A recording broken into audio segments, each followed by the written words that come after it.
இந்த ஆப்கானிஸ்தான் மேட்சோட ஹீரோவாக இருந்த மனவ் சுதர் யார் இவர்? எந்த மாநிலத்திலேருந்து வந்திருக்காரு? ஜடேஜாவோட ரிப்ளேஸ்மெண்ட் தானா இல்லை இவர் தான் அடுத்த ஜடேஜாவா?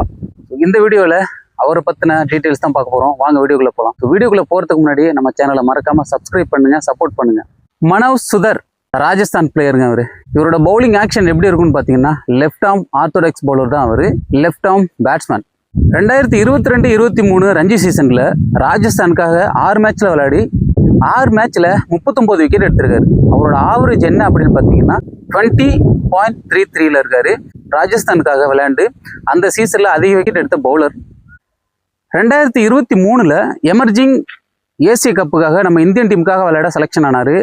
அந்த சீரீஸில் அவர் தான் டாப் விக்கெட் டேக்கராகவும் இருந்தார். 5 மேட்ச்சில் விளையாண்டு 10 விக்கெட் எடுத்திருந்தார். இப்போ அவர் கரண்ட்லி எந்த டீமுக்கு விளையாண்டுட்டு இருக்காரு அப்படின்னு பார்த்தீங்கன்னா, ஐபிஎல்ல குஜராத் டைட்டன்ஸுக்கு தான் விளையாண்டுட்டு இருக்காரு. நெட் பவுலராக இருந்துட்டு இருக்காரு. 2024 நடந்த துலிப் டிராப்பில் 49 ரன் கொடுத்து 7 விக்கெட் எடுத்திருந்தாரு. ஸோ அந்த மேட்ச் பர்ஃபார்மன்ஸு கூட ஐபிஎல் ஆக்ஷனில் எடுக்கிறதுக்கு ஒரு முக்கிய ரீசனாக இருந்துச்சு.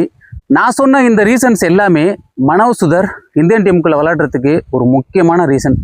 யங் கிரிக்கெட் பிளேயர்ஸ் நிறைய பேர் இந்த வீடியோ வாட்ச் பண்ணுறீங்க அப்படின்னா கண்டிப்பாக ஹார்ட் ஒர்க் பண்ணுங்கள், உங்களோட ஸ்கில்ஸை டெவலப் பண்ணுங்கள், உங்களோட கான்ஃபிடென்ட்டை டெவலப் பண்ணுங்கள். கண்டிப்பாக உங்களாலையும் ஒரு நாள் இந்தியன் டீமுக்காக விளையாட முடியும்.